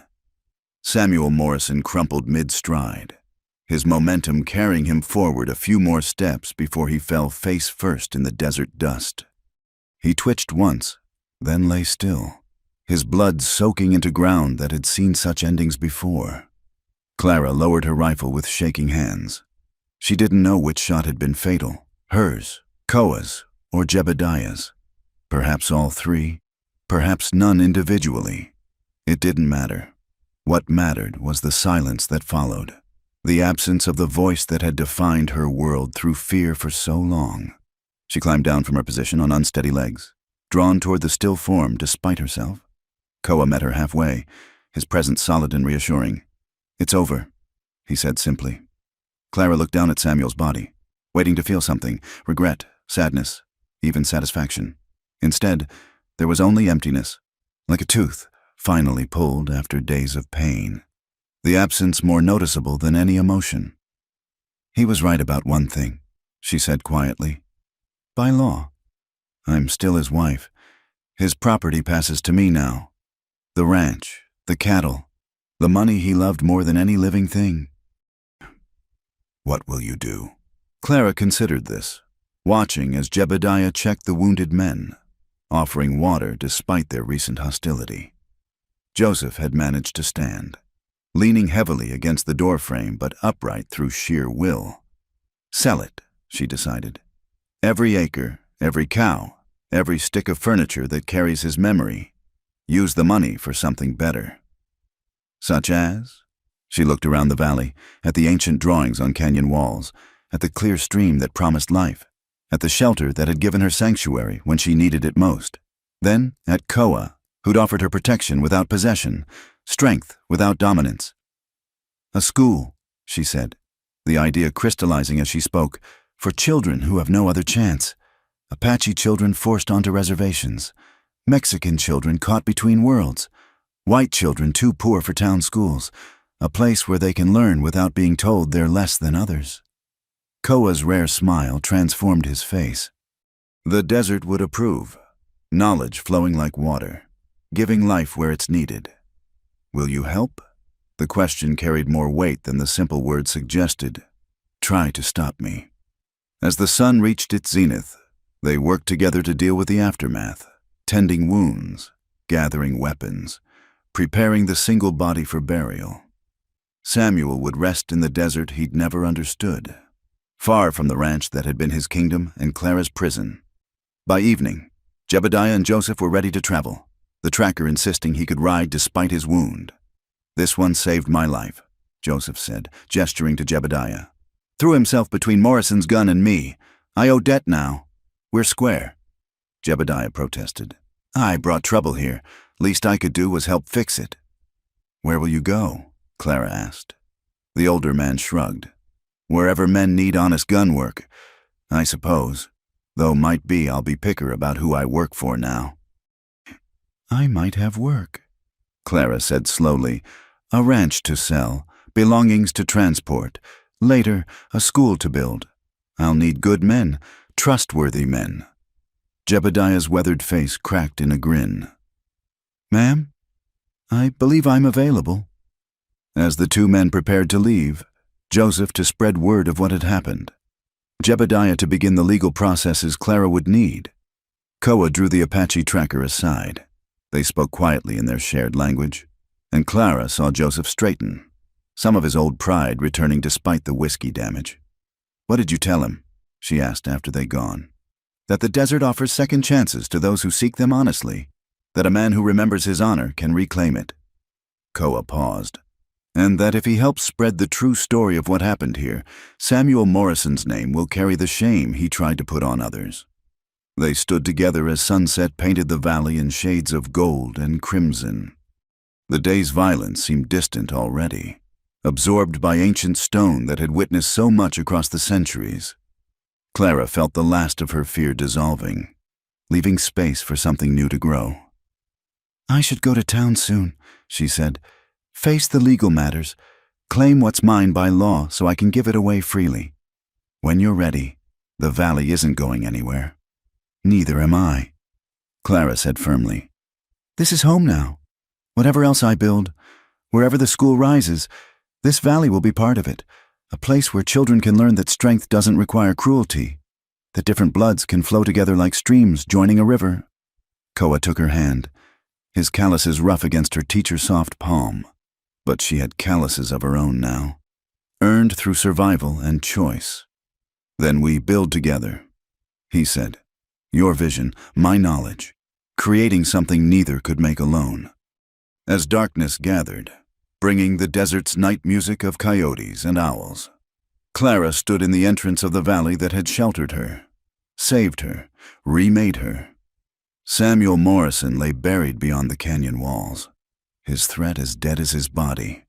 The woman he'd tried to break stood free, preparing to use his hoarded wealth to lift others from their own prisons. Justice came in many forms. Tonight, it wore the shape of a teacher with scarred feet and steady hands, planning a future where no child would grow up believing they deserved less than dignity, less than choice, less than freedom. The desert approved, wind singing through the canyon like a blessing. And somewhere in that song, Clara heard her mother's voice at last, not warning but celebrating. "You found your way, daughter. You found your way home." 3 months had passed since Samuel Morrison's burial in the desert sand. The legal matters, complex as Jebediah had warned, were finally settled. Clara was recognized as Morrison's widow and sole heir, his considerable fortune passing to her despite the scandal that surrounded his death. The territorial judge, after hearing testimony from Jebediah and 2 of the fleeing gunmen, ruled it self-defense. "A man who brings violence to sacred Apache ground," he'd said, "shouldn't be surprised when violence answers." Now Clara stood in the valley's morning light, teaching letters to an unexpected student. Koa sat cross-legged on a flat stone, brow furrowed in concentration as he carefully copied the alphabet she'd written in the dirt. "Your hands know more important things than making these marks," Clara said, watching him struggle with the unfamiliar motions. "My hands know one kind of creation," he replied without looking up. "You offer another. Both matter." It had started simply, Clara practicing her teaching on willing rocks and trees, preparing for the school that existed only in plans and dreams.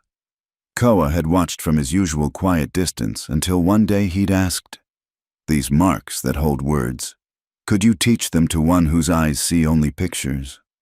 Now, their mornings held this new ritual. Clara sharing the gift of written language while Koa taught her to read the desert's own alphabet. Tracks in sand. The way plants turned with seasons. How clouds promised rain or wind. Try again, Clara encouraged, kneeling beside him. See how the A stands like a shelter? 2 lines leaning together, one across for strength. His next attempt was better, more confident. In Apache, he said, still focused on his work. We have no written words. Stories live in memory, passed from mouth to ear. But I see the power in what you teach. Words that travel without speaking, thoughts that outlive the thinker. My mother used to say reading was freedom. Clara replied, no one can imprison a mind that knows how to travel through books. Then I learned freedom from you, as you learned it from the desert. Their eyes met, and Clara felt that increasingly familiar warmth.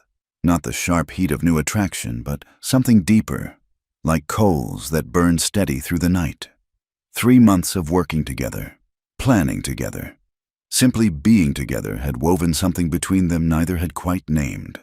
The sound of approaching horses broke the moment, but these arrivals were expected.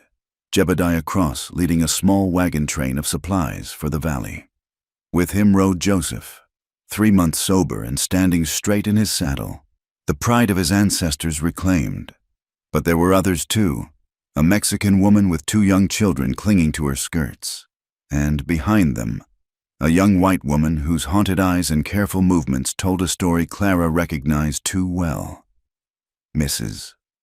Morrison, Jebediah called out, though Clara had asked him repeatedly to use her maiden name.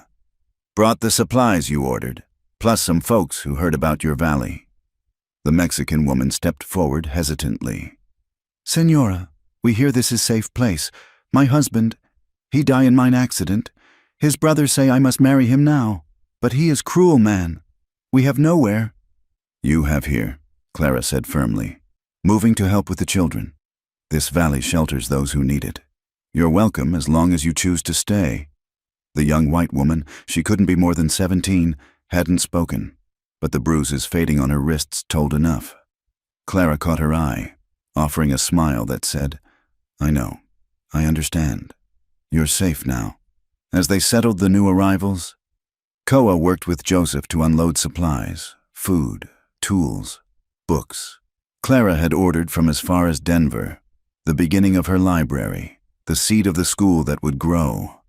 More will come, Joseph said quietly to Koa in Apache. Word spreads like wildfire. The white woman who killed her brutal husband and uses his money to shelter the broken. She becomes legend already. Let them come, Koa replied.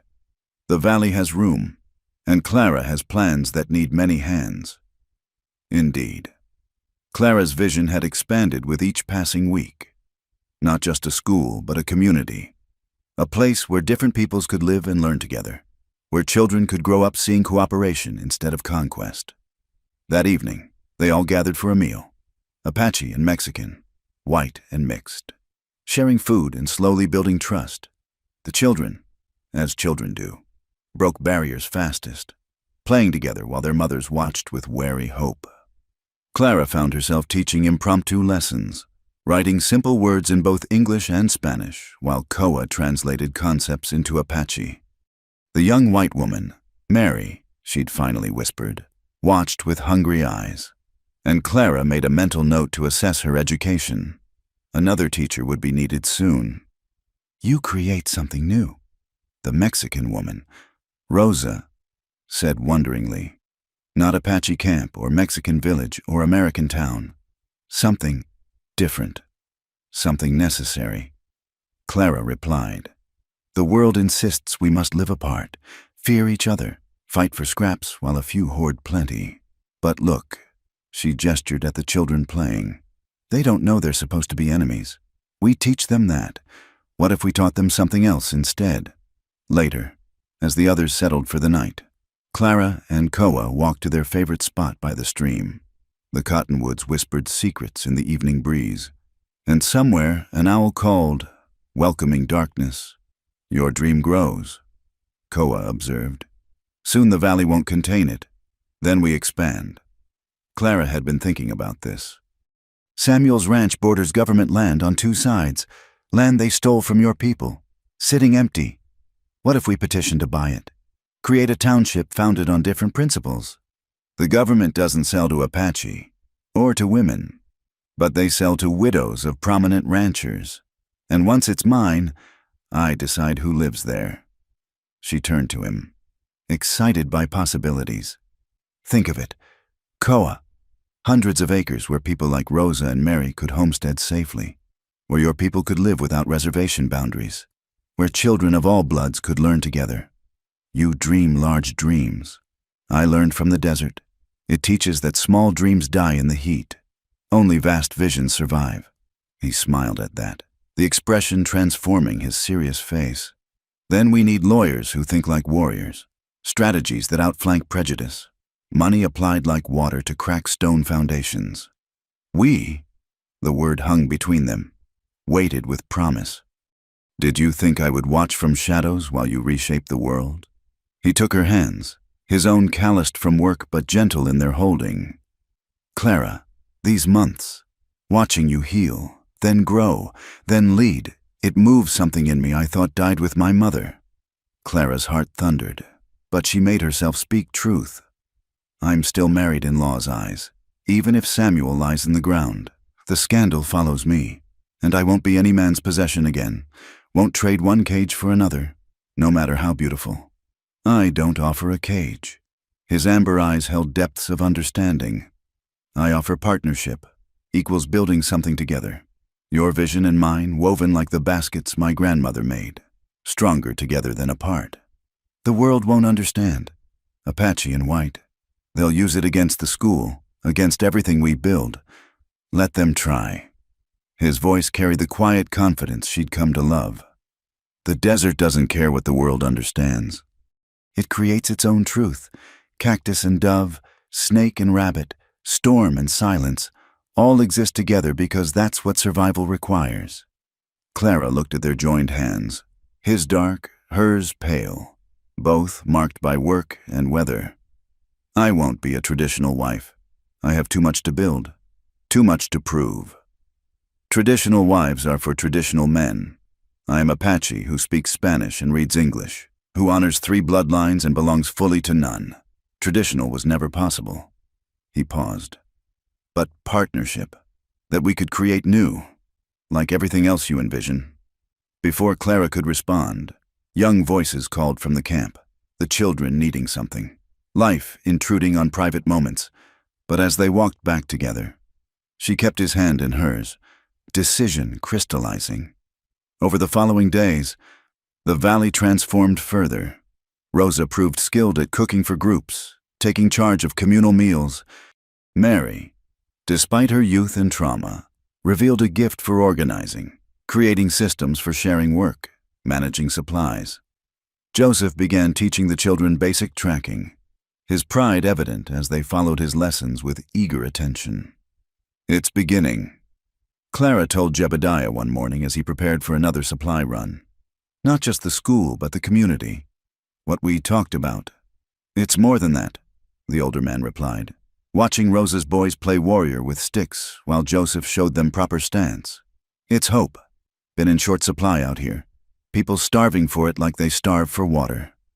That night, Clara found herself teaching by firelight, children and adults together learning letters that could unlock worlds. Koa sat among them now, no longer ashamed of his beginner's struggles, helping others who found the marks confusing. Tell us a story, Senora Clara. Rosa's youngest pleaded, about the letters, how they came to be. Clara thought, then began weaving truth and legend as her mother had done. Long ago, people could only share stories when they sat together, like we do now. But one day, a woman needed to send her wisdom to children far away. As she spoke, she caught Koa's eyes across the fire. He nodded slightly. Approval, understanding, something more. Tomorrow they would face new challenges. The territorial government would resist their land petition. Samuel's relatives might challenge the will. The world would insist their small experiment in cooperation must fail. But tonight, in this hidden valley that had become visible hope. Anything seemed possible. Clara had learned to shoot and build fire, to read tracks and find water. Koa was learning to write his name and read simple words. Mary was smiling for the first time since she'd arrived. Rosa's children slept without fear. The woman discovered that marks could hold meaning. Clara continued her story. That wisdom could travel without feet, that love could speak without voice. And so she taught others. Who taught others? Until no thought needed die with its thinker. The fire crackled, sending sparks into the star-filled sky like prayers made visible. In this moment, Clara understood what she'd really been building, not just a school or even a community, but a new kind of family. One bound not by blood or law, but by choice and shared purpose. Tomorrow would bring its challenges, but tonight, surrounded by people who'd found their way to sanctuary and chosen to help it grow. Clara felt the solid ground of certainty beneath her feet. She'd walked into the desert expecting death. Instead, she'd found life more abundant than she'd dared imagine. And at the center of it all, constant as the mountains that cradled their valley, was the man who'd offered her water when she thirsted, shelter when she fled, partnership when she stood ready to build.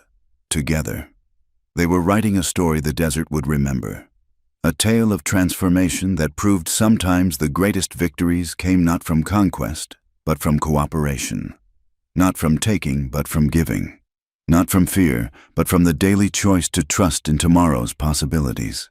The owl called again, and Clara smiled. Even the night singers approved. A year had passed since Clara Morrison stumbled into the valley more dead than alive. Now she stood on the same ridge where Koa had first spotted her. But everything had changed.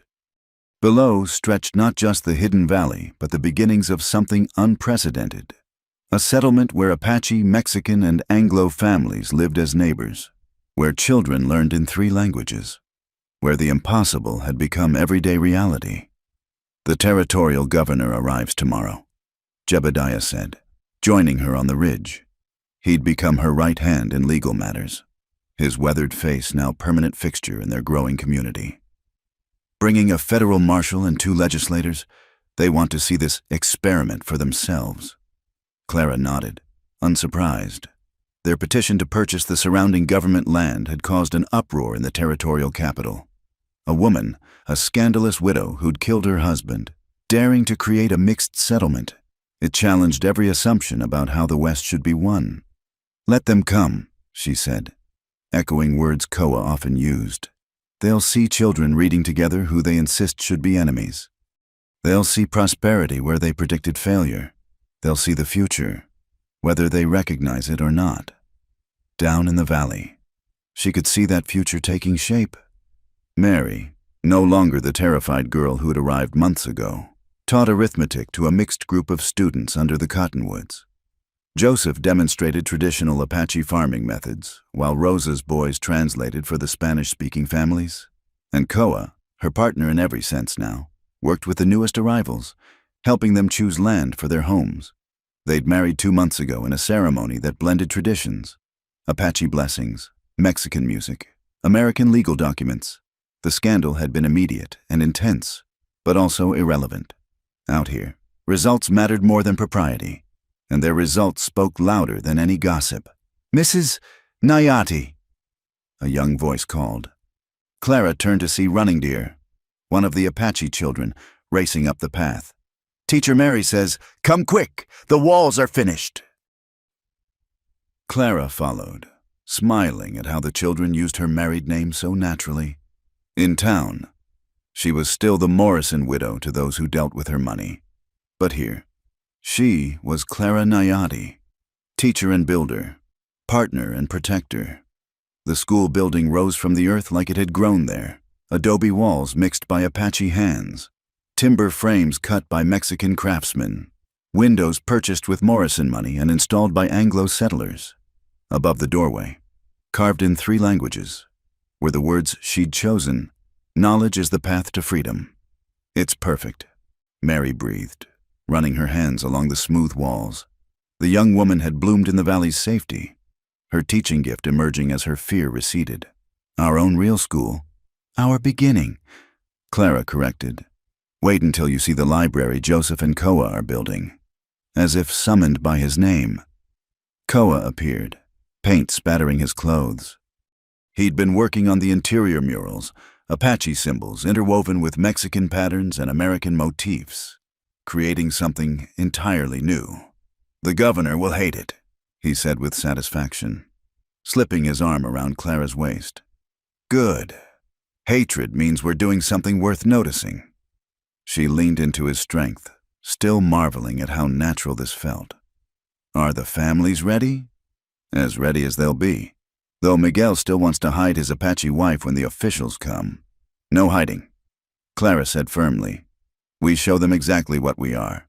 If they want our taxes and our cooperation with territorial law, they'll accept our ways.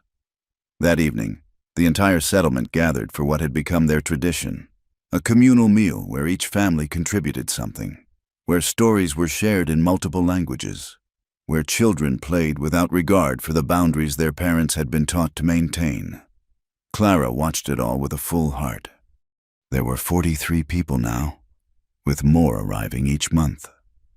Word had spread along hidden networks, Apache camps, Mexican villages, isolated homesteads where women lived in fear. The valley had become a beacon for those seeking something different. You did this, Koa said quietly beside her. We did this, she corrected. I had a dream. You helped make it real. Everyone here added their own threads to the weaving. Old Joseph approached, still straight-backed despite his years, the respected elder now rather than the broken drunk he'd been. The ancestors speak, he said in Apache, then repeated in English for Clara. They say this place is what was always meant to be, different rivers joining to make strong water. As night fell and families retired to their homes, real houses now, not just shelters, Clara and Koa walked their favorite path by the stream. Tomorrow would bring challenges. The governor might try to shut them down, might declare their land purchases invalid, might bring the full force of territorial law against their small experiment in cooperation. But tonight, Clara felt the solid certainty that had grown in her like the desert plants Koa had taught her to recognize.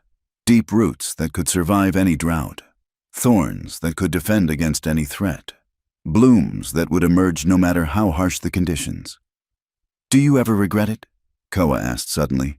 You could have taken Morrison's money and lived quietly in some eastern city, been respectable again. Clara laughed, the sound carrying across the water. Respectable? I'm a woman who ran barefoot through the desert, who learned to shoot from an Apache warrior, who married outside her race and builds schools where children learn that difference is strength. She turned to face him. I've never been more myself. And if they come to tear it down, the government, the army, the ones who say this cannot be. Clara's hand moved to the derringer she still carried, though these days it was more symbol than necessity. Then I'll stand on that ridge with our rifle, and I'll remember what you taught me, that the desert protects its own. We've built something worth defending. Koa, and we're not alone anymore. Indeed, they weren't. As they returned to their own home, a simple adobe that had grown room by room as their partnership deepened, Clara could see lights in windows throughout the settlement. Each light represented a family that had chosen hope over fear, cooperation over isolation. The next morning came too soon, bringing dust clouds that announced the official party's arrival. Clara dressed carefully, not in the fashion of a proper territorial lady, but in the practical clothing that had become her signature. Split skirts for riding, a jacket that concealed her weapon, her hair braided in a style Rosa had taught her that kept it from her face while working. The governor was a thin man with calculating eyes who looked at their settlement like he was tallying votes. The federal marshal seemed more interested in assessing threats. The legislators whispered to each other in what they thought was subtle disapproval. Mrs. Morrison, the governor began, and Clara let it pass. This community of yours has caused quite a stir in the capital. Progress often does. Clara replied calmly. Would you like to see the school? The children are eager to demonstrate their lessons. What followed was a careful dance. The officials toured the settlement, their discomfort evident as they saw Apache and Mexican children reciting the Pledge of Allegiance, Anglo students counting in Spanish, mixed families working together in the fields. Mary led a geography lesson where students located their ancestral homelands on a map, explaining how far their families had traveled to find safety. "This is highly irregular," one legislator muttered when he saw Koa teaching Apache boys and Anglo girls to track together. "So was America," Clara replied. "A nation of different peoples choosing to build something new. We're simply continuing that tradition." The moment of truth came in the afternoon. The governor pulled Clara aside, his political smile never wavering. "You understand, Mrs. Morrison, that what you're doing here challenges certain established orders. There are those in the Capitol who want this shut down immediately. And you," Clara kept her voice neutral. "What do you want?" His calculating eyes swept over the settlement again, the productive fields, the new buildings, the obvious prosperity. "I want voters, Mrs. Morrison.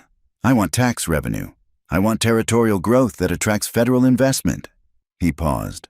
"Can your experiment provide those things? Give us 5 years." Clara said, decision crystallizing. "Full legal recognition of our land purchases, protection under territorial law for all our residents regardless of origin, and the right to govern ourselves as an incorporated township. In return, we'll build something that makes New Mexico the envy of other territories, a place where different peoples work together instead of against each other, where prosperity comes from cooperation, where children grow up educated and capable. And if it fails, if this unity you preach falls apart," Clara met his gaze steadily, "then you can point to us as a cautionary tale and strengthen whatever policies you choose. But if we succeed, when we succeed, you can take credit for having the vision to support innovation." The governor studied her for a long moment, and Clara saw him recalculating, recognizing the steel beneath her composed exterior. This was no romantic dreamer, but a woman who'd survived the desert, faced down armed men, and built community from nothing. 3 years, he countered. "Provisional recognition. If you can show stability and growth, we'll discuss full incorporation." "Agreed." Clara extended her hand like a man would, and after only slight hesitation, the governor shook it. As the official party prepared to leave, the federal marshal approached Koa. "You're the one who killed Morrison." Koa met his gaze without flinching.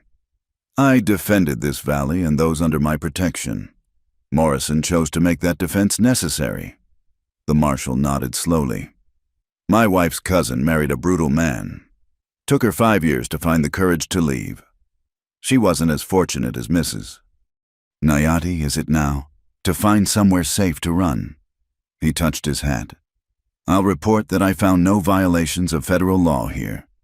After they left, the settlement erupted in celebration. They'd won a reprieve, a chance to prove that their way could work. Children whooped and ran while adults embraced, tears and laughter mixing in the desert air. That night, Clara stood once more on the ridge, but now Koa was beside her. Their hands joined as they looked out over what they'd built. Lights glowed in windows below, and the sound of Joseph's drum carried on the wind as he taught the children, all the children, traditional songs. "I was so broken when I came here," Clara said softly. "So certain my life was over. The desert breaks us all." Koa replied, "The question is whether we let it remake us stronger or simply scatter our pieces to the wind. You remade me. No." He turned her to face him, amber eyes serious in the moonlight. "You remade yourself. I just offered water when you thirsted. You chose to drink, to survive, to build. You chose to transform Clara Morrison, the victim, into Clara Nayati, the creator. Clara Nayati." She smiled at the name that bound her to him and to this place. "I like who she's becoming." "Becoming?" Koa gestured at the thriving settlement below. "Look what you've already become. Teacher, leader, visionary. The woman who looked at the desert and saw not emptiness but possibility. The woman who found a partner who saw the same possibilities." Clara corrected. "None of this exists without you." "Koa, your knowledge, your protection, your faith when mine faltered. They stood together in comfortable silence, the night wind carrying promises of rain that would make the desert bloom. Tomorrow would bring new challenges, supplies to manage, disputes to settle, the endless work of building something that had never existed before. But tonight was for gratitude, for wonder at how far they'd traveled from that desperate flight into the desert. "Do you remember what you told me that first night?" Clara asked. "That the desert had claimed me, would protect its own." "I remember. You were right. But I don't think either of us understood what that meant. That the desert would claim not just me, but everyone who needed sanctuary. That it would protect not just individual lives, but a whole new way of living." A coyote called in the distance, answered by another, then another, a whole pack singing to the stars. Once that sound had terrified Clara, now she heard it as the desert's own celebration, its acknowledgement of what grew in this hidden valley that was hidden no longer. "We'll face more challenges." Koa said practically, "Men like Morrison who believe in taking rather than building. Governments that prefer people separated and weak rather than united and strong. Those who profit from the current order won't yield easily. Then we'll face them as we've faced everything else," Clara said, fierce with certainty. "Together, with truth as our weapon and community as our shield, with the knowledge that what we build here will outlast those who oppose it because it's rooted in love rather than fear." She turned in his arms, looking up at the man who'd saved her life and helped her save her own soul. "I love you, Koanayati, not because you rescued me, but because you saw me clearly when I couldn't see myself, because you offered partnership when you could have claimed possession, because you dream as largely as the desert itself. And I love you, Clara Nayati," he replied, voice rough with emotion. "Because you took the pain meant to break you and transformed it into purpose. Because you see people as they could be, not just as they are. Because you build bridges where others build walls." They kissed under the vast desert sky. Two souls who'd found each other across impossible odds and chosen to create something beautiful from their broken pieces. Around them, their community slept peacefully, dreaming dreams made possible by one woman's desperate flight into the unknown and one man's decision to offer sanctuary. The desert approved, wind sighing through the canyons like a blessing. Here, where ancient spirits danced and new hopes bloomed, the impossible became everyday reality. Here, wounded hearts found healing and different peoples found common ground. Here, in this valley that had sheltered fugitives and birthed visionaries, the future took root with all the tenacity of desert plants, tough enough to survive any drought, beautiful enough to make the survival worthwhile. Clara Nayati, once Clara Morrison, once Clara Hensley, the frightened teacher, stood with her partner and surveyed their domain. She'd walked into the desert expecting to die. Instead, she'd learned to live, not just to survive, but to thrive, not just to escape, but to build, not just to hide, but to stand tall and declare, "This is who I am. This is what we've created. This is what's possible when fear gives way to hope." And in that moment, with Koa's arms around her and their community sleeping safely below, Clara knew with bone-deep certainty that the best was yet to come. The desert had taught her its greatest lesson, that even in the harshest conditions, life finds a way, love finds a way, hope finds a way. Tomorrow would bring its challenges, but tonight, under stars that had witnessed every human struggle and triumph, Clara Nayati stood ready to meet whatever came. She'd been broken and remade, tested and proven strong. Now she would build and teach and love, creating a legacy that would ripple out from this valley like water in the desert, rare, precious, and absolutely essential for life. The coyotes sang again, and Clara smiled. Even the wild ones knew. Something new had been born in this ancient place. Something worth singing about. Something worth protecting. Something that would endure long after its creators had returned to the dust from which they'd risen, transformed and transforming in turn. Thank you, dear friends, for listening to this Wild West love story. I hope Clara and Koa's journey touched your hearts as much as it touched mine. Where are you listening from today? Please leave a comment below and let's connect across the miles, just like our characters connected across their differences. Don't forget to subscribe to From Wild West channel and share your thoughts about this tale of courage, love, and the power of choosing hope over fear. Until our next adventure in the Old West, keep riding toward your dreams.